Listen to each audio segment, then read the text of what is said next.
welcome back to Board Game Bananas. Here are the bananas, and today the board game is Broom Service.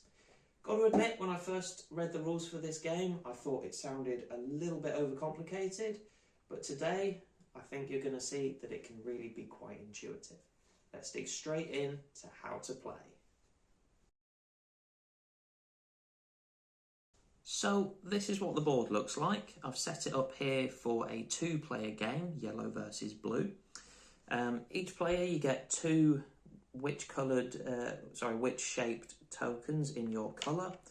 They start on the castles, and you also get a counter for counting your victory points, which is what the numbers represent around the edges of the board.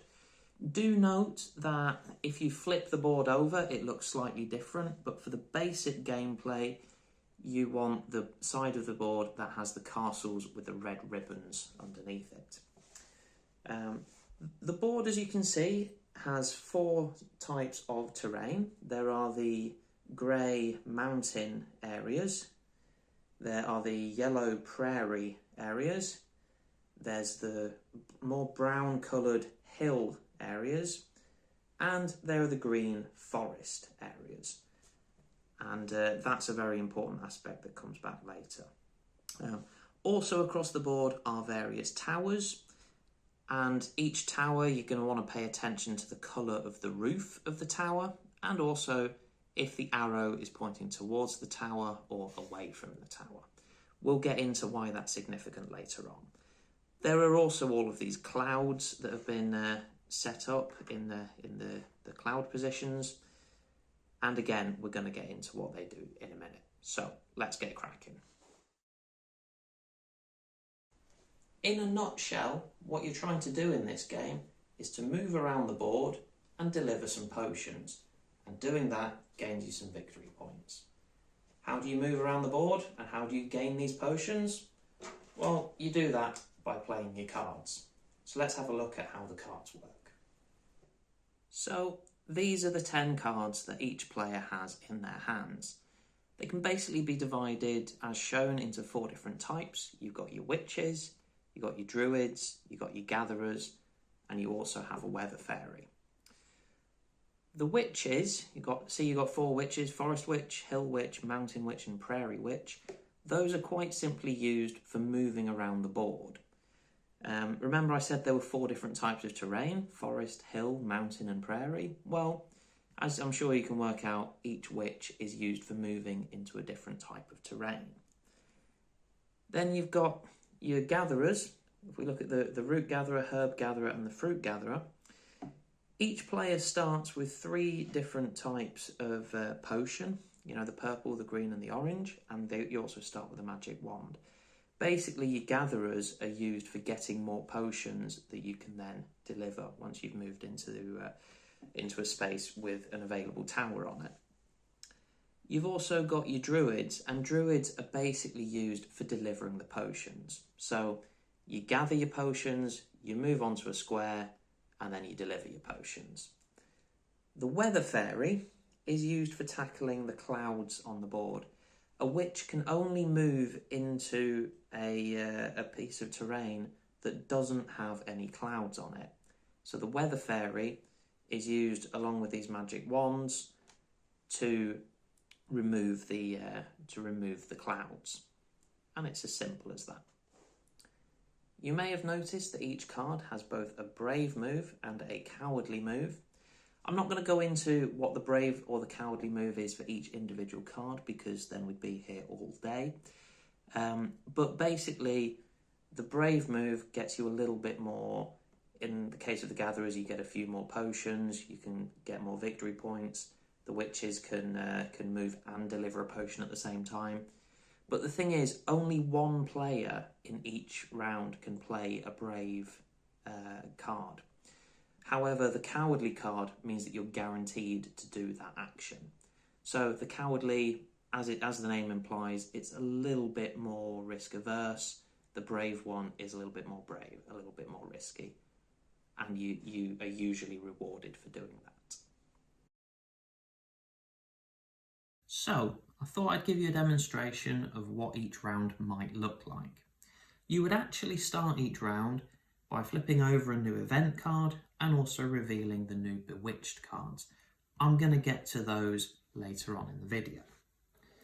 What you would do after that is each player would look at their 10 cards in their colour, and you would select which 4 of them you would like to choose to play in this round. In this case, I've already had a look and I've decided it's these 4. What you would do next, let's say I'm going first, is I would say, right, I am a brave mountain witch. I've selected this card to play. What happens then, if the blue player has selected the mountain witch in their 4 cards, then now is the time that they have to play it. They can't hold on to the mountain witch and hope to play it later on in the round. If they've got the mountain witch in their hand, they must be playing it now. Let's say hypothetically that they don't and that they pass on this round. Then what the mountain witch does is it allows me to move into an adjacent mountain square. Mountain territory, I should say.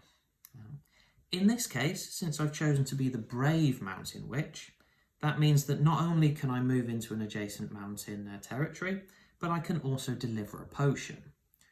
You'll notice here there is a tower which has an orange roof. That means I can deliver an orange potion into that tower. You'll also notice that the arrow is pointing towards the castle. Sometimes the arrow is pointing away from the castle, but in this case it's pointing towards. That means that I place the potion there, and then I leave it there, and nobody else can put any potions into that tower for the rest of the game. The number 4 means that doing that earns me 4 victory points, so I would move my token along 4 spaces immediately. Then it continues, still as my turn, because I was the last player to play a brave card.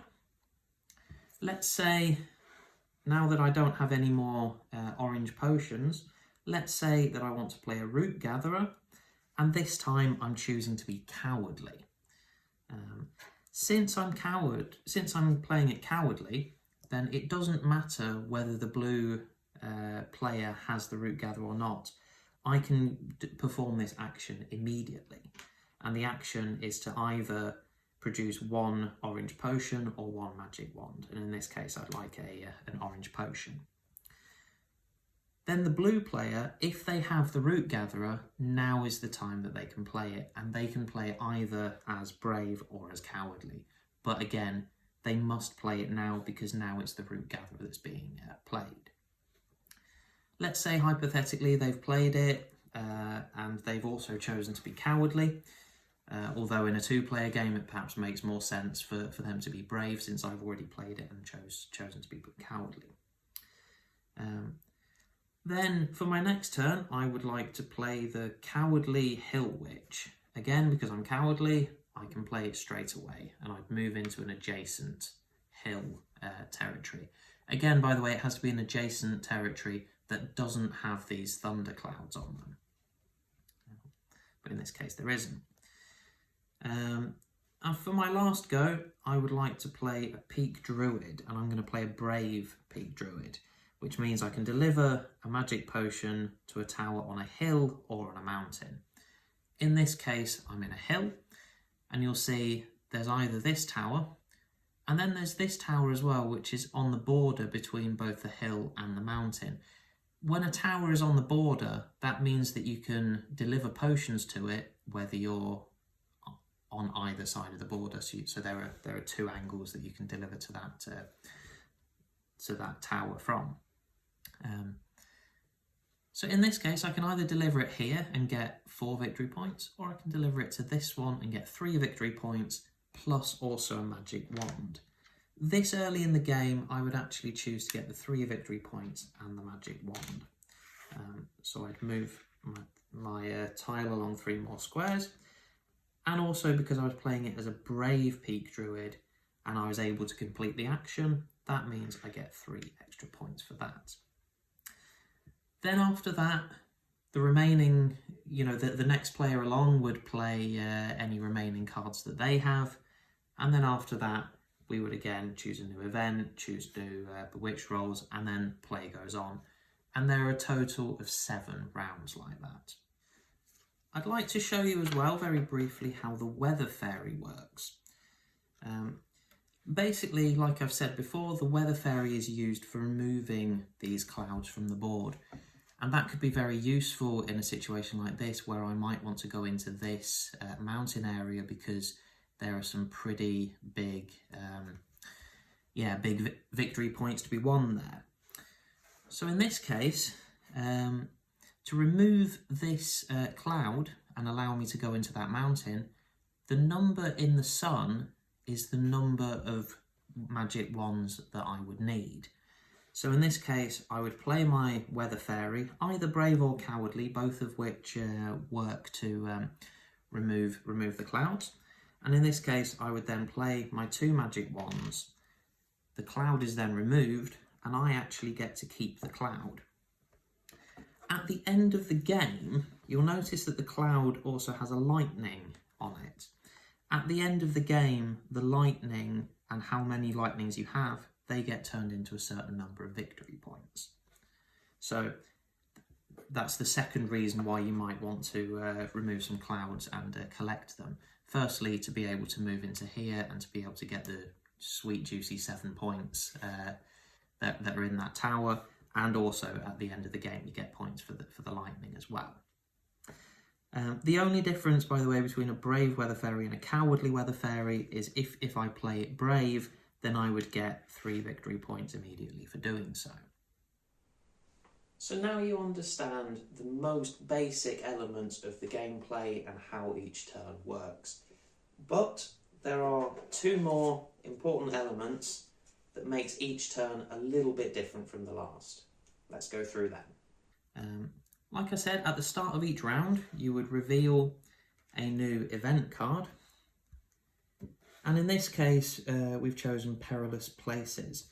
What this means is that at the end of each round, if your tokens are in, if they're in the prairie, then you lose 3 victory points. If they're in the hill, you lose 2 victory points. And if they're in the forest, you would lose 1 victory point. So if I was to finish the round like this guy's in a mountain, which isn't affected, and this guy is in a hill area, which would then lose me 2 victory points. That, by the way, is the reason why you start with 10 victory points and you don't start with 0. It's because it absolutely is possible to lose victory points basically straight away. One other thing I'd like to mention briefly again before I forget, when I was doing a example move right now, I happened to move the same piece for each of my 4 cards. You can absolutely move, one of them twice and then the other one twice, or vice versa. It doesn't have to be that I'm only moving this one and only playing with this one each round. You can do a few things with this and then a few things with this. That's absolutely fine. So yeah, the event cards, basically there's 10 in the packet. You will take away 3 in the beginning, so there's 7. That's because the game is 7 rounds. And for each round, you'll reveal a new event card. And it usually says on them what they do. For example, this one, if I had more potions, then at the end of the round, I'd be able to trade in a set of each potion and a wand to be able to gain 9 more victory points. So these can basically shape what your objective is for the round. Do you want to move pieces into different positions? Do you just want to deliver as many potions as you can? Or do you want to, in this case, maybe play as many gatherers as you can to be able to get a set? So those are the event cards. I've also mentioned that there are Bewitched Roles as well. In this case, these are the exact same cards as the yellow and the blue players would have in their hands. In fact, you're just supposed to take the card from an unused player. What you would do in a 2-player game is you would reveal 3 cards that are then bewitched. And in this case, it's Root Gatherer, Herb Gatherer, and the Prairie Witch.